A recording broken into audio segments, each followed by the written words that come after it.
আসসালামু আলাইকুম। শাওয়ালস food village থেকে আবারও ফিরে আসছি আপনাদের কাছে। আজকে আপনাদেরকে রান্না করে দেখাবো চট্টগ্রামের ছুরি মাছ। অন্যান্য ডিস্ট্রিক্টে এটাকে কী মাছ বলেন সেটা আমি জানি না।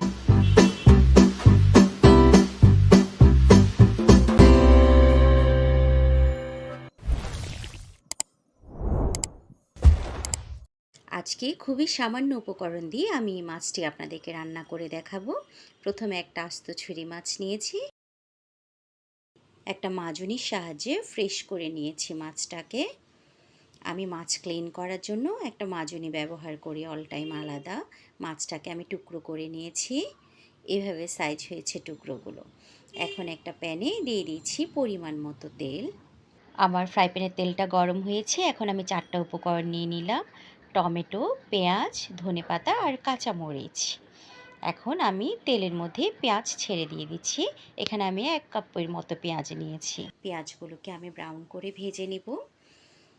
আমাদের চট্টগ্রামে এটা কিন্তু খুবই জনপ্রিয় মাছ। আপনারা লইট্টা শুটকি যেরকম খেয়ে থাকেন, এটা হচ্ছে ছুরি শুটকিরই ছুরি মাছ।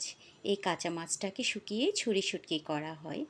আপনারা যারা ছুরি মাছটা আগে খান নাই, হয়তো ছুরি শুটকিটা অনেকেই টেস্ট করেছেন। এই মাছটার স্বাদ কিন্তু দুর্দান্ত, তবে এটা রান্না করার প্রক্রিয়াটা জানতে হয়। আমার পেঁয়াজগুলো আস্তে আস্তে ভাজা ভাজা হয়ে আসছে। এই মাছটা রান্নার একটা বিশেষ টেকনিক হলো, এটা চুলায় দেওয়ার পর উল্টানো পাল্টানো যায় না, একবারেই আপনাকে রান্না করতে হবে। লইট্টা মাছ যেমন আপনি রান্না করার পর নাড়াচাড়া করলে ভেঙে যায়। পেঁয়াজটা ভাজা ভাজা হয়ে গেলে 1 টেবিল চামচ আদা রসুন বাটা দিয়ে দিচ্ছি। আপনারা চাইলে আদা রসুন বাটা স্কিপ করে এখানে শুধু রসুন কুচিও দিতে পারেন, কারো যদি আদার স্মেলটা ভালো না লাগে। এখন আদা রসুনের স্মেলটা চলে যাওয়া পর্যন্ত আমি এটাকে ভালো করে ভেজে নেব। এখন আমার আদা রসুনটাও পেঁয়াজের সাথে ভালো করে মিশে ভাজা হয়ে গিয়েছে। দিয়ে দিয়েছি 1 চা চামচ লবণ। এখন এর মধ্যে দিয়ে দেব 1 চা চামচ হলুদের গুঁড়া আর 2 টেবিল চামচ লাল মরিচের গুঁড়া। এটা আমাদের চট্টগ্রামের মরিচ, সেটা দেখে আপনারা ভয় পেতে পারেন, কিন্তু এটা দেখতে যতটা লাল, এটা কিন্তু খুবই মিষ্টি একটা মরিচ। মরিচের গুঁড়া এটাতে মানে ঝাল হয় না। অল্প একটু পানি মিশিয়ে দিলাম। মিশিয়ে এই মশলাটাকে আমি কষিয়ে নেব। আরও একটু পানি দিয়ে দিচ্ছি। এখন আমি মশলাটা চুলার আঁচ হাই করে দিয়ে মশলার যে একটা কটকটে ঘ্রাণ আছে সেটা দূর করে দেওয়ার জন্য মশলাটাকে কষিয়ে নিচ্ছি। কষানো হয়ে গেলে এর মধ্যে মাছের টুকরোগুলো ছেড়ে দিচ্ছি। মাছের টুকরোগুলো শক্ত থাকতে আমি এটাকে উল্টে পাল্টে নেব, যাতে মশলাগুলো মাছের টুকরোগুলোর গায়ে ভালো করে লেগে যায়। এটাকে কিন্তু আমি আর উল্টাবো পাল্টাবো না, তাহলে কিন্তু এই মাছগুলো সব ভেঙে যাবে, আলাদা আলাদা হয়ে যাবে। তাই এভাবেই আমি পুরো রান্নাটা করে নেব মিডিয়াম আঁচে। এখন কিন্তু এটাকে আর টাচ করা যাবে না। এর উপর এখন আমি টমেটো ছড়িয়ে দিচ্ছি স্বাদ মতো। দিয়ে দিব এখন কয়েকটা কাঁচামরিচ। এখন আমি ঢাকনাটা ঢেকে দিব। এখানে কিন্তু আর কোনো ঝোলও ব্যবহার করব না। এখানে আমি মোট 1 কাপের মতো পানি ব্যবহার করেছিলাম। এখন এটাকে মিডিয়াম আঁচে রান্না করতে থাকবো।